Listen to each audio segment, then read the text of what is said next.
On this lesson, we're going to talk about figure drawing and poses. The first thing that I do when I start a day of work is doing some figure drawing practices. These are some of my most recent practices on figure drawing.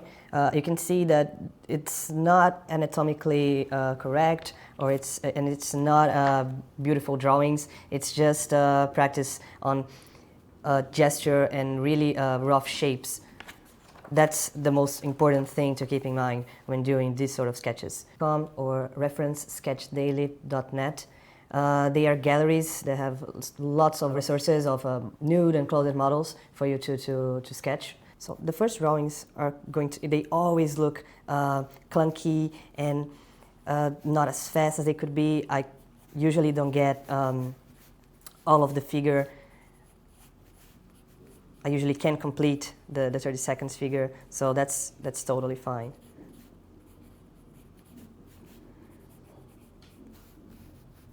So then again, you're not looking for a pretty picture yet. You can go for the details later. You want to make a solid base for your drawing. You want to make a natural pose. So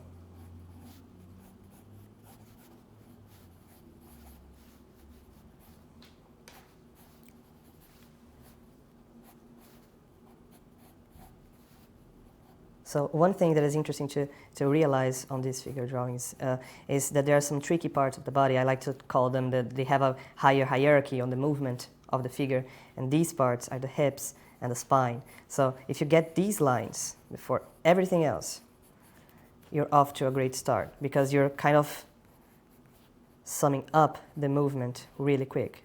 We usually focus so much on faces, on hands, and they are not as important on this first step of your drawing. Leave the faces to polish later. They are not as important right now. You want to catch that movement first. It looks very symmetric. It looks like the figure is not jumping, it's not doing any extreme movement.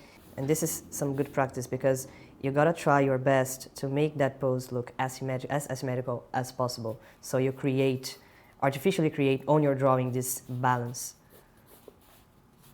The balance may not exist on your figure that you're referencing, but that's your job as an artist to actually find this flow, to make your drawing look a little bit more interesting than what you're seeing.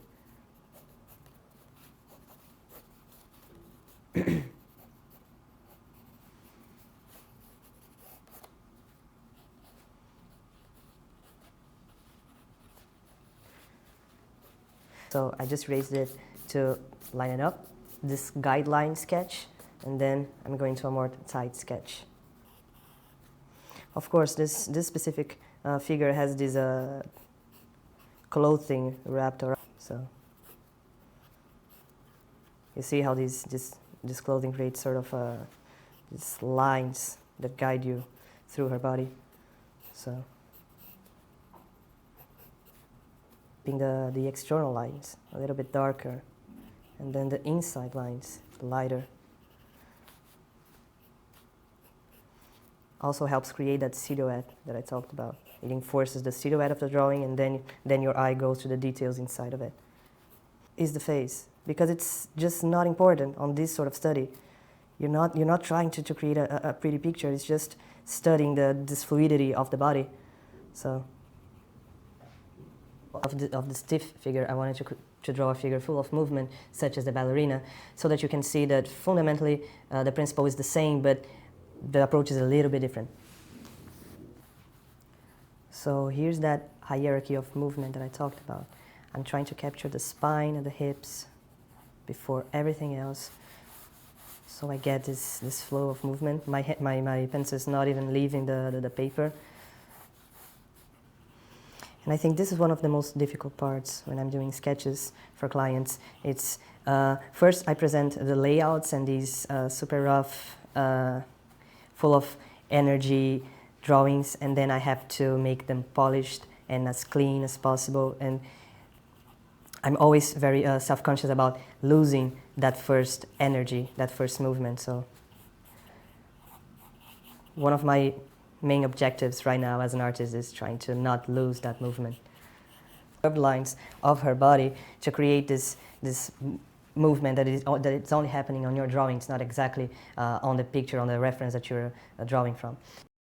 So we just did these exercises, this warm-up. So at this point, I'm going to start sketching the character. Then again, I'm mostly focused on the pose, not focused on anatomy, not focused on doing something pretty. I'm going to sketch out some ideas for poses. Right now, I'm not drawing from reference, but if you're comfortable with using reference, and that I know that's a really controversial thing in the artist community. Lots of artists are against using reference. I am all for it because, especially if you're just starting and learning how to actually come up with your own poses, it's totally understandable that you're going to use some reference, so don't be afraid. So the focus on this character is on the shape that the vase representing the water bearer on the Aquarius sign creates. So I'm trying to follow this this flowy shape, which is going to be her skirt. I don't know how her clothing is going to be like, but I want this shape to happen on her body. So it's probably going to be a skirt over here.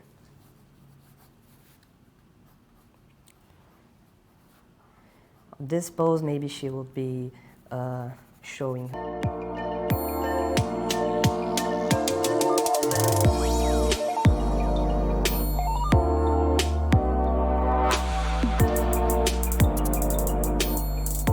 Really wanted to make on this character is obviously the silhouette with the vase shaped like skirt.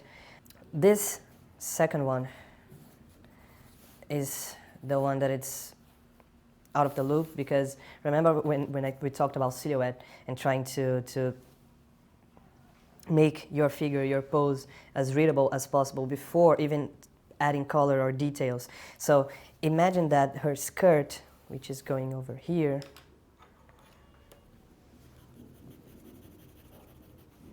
is going to be in front or behind the bow and arrow.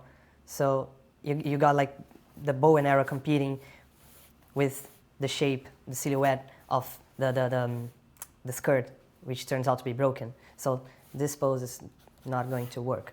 So I have 1 and 3. I really like how 3 showcases the arrow more, but I think the movement is more natural with 1. So I'm picking this one over 3. Maybe I'll try to use this pose with her hands and arms. Maybe I'll try to incorporate that on 1. Let's see how that goes. I want to keep most of it, just changing some features. So right now I'm kind of combining the gesture, that hands and arms pose that I had on the third sketch. I'm trying to apply it on this one, because I'm not a fan of how she's showing her arrow on that first pose.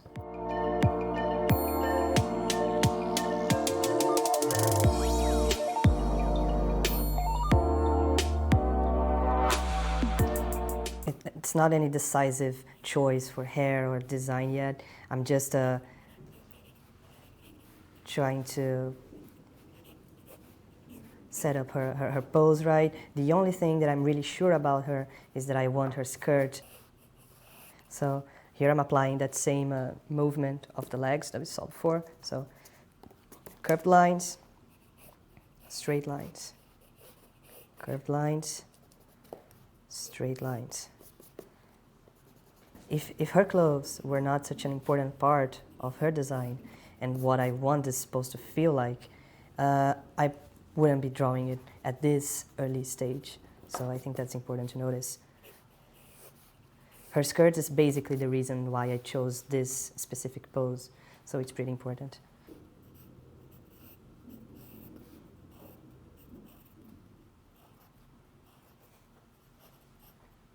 She's showing her arrow more like the third pose that was rejected, and right now I have this free space, which is like, I don't know exactly what I'm going to do with her hand, so I just decided that I'm going to put her bow on her left hand.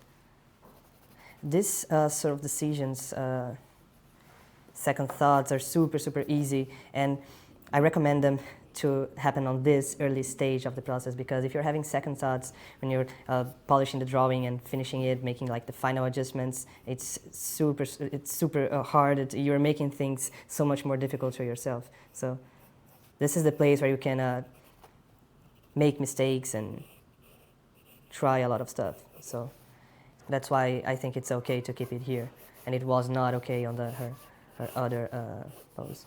Okay, so I think we're done with the pose.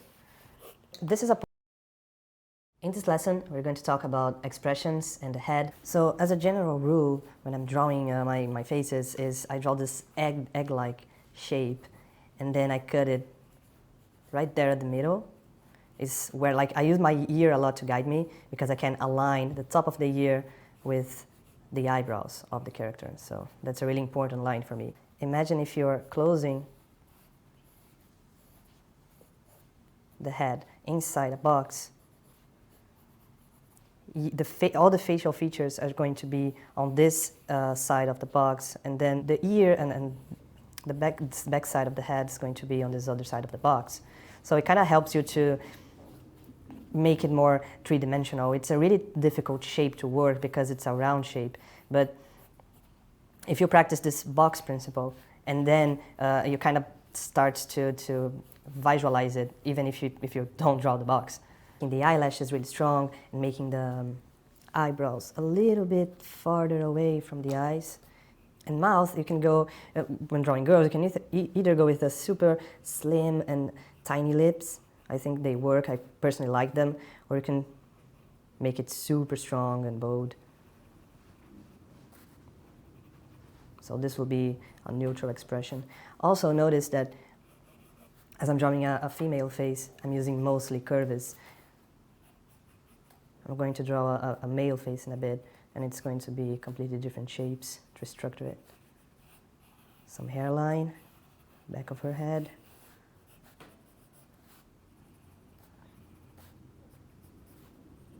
Okay, but you're going to see that the shapes that I'm going to use on this are entirely different. So I'm trying to make them somewhat the same age, okay? So that line that makes the eyebrows, cutting like almost the half of the egg. So first thing, the eyebrows are going to be really strong.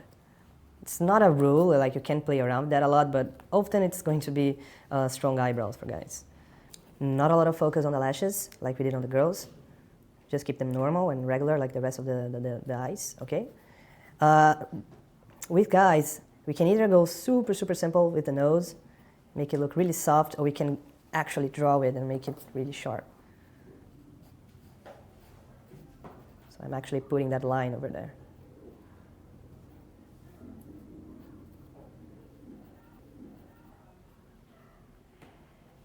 Okay, not a lot of focus on the mouth too. I have this personal preference of drawing the face features before drawing the rest of the head, because it makes easier for me to make the proportions look correct.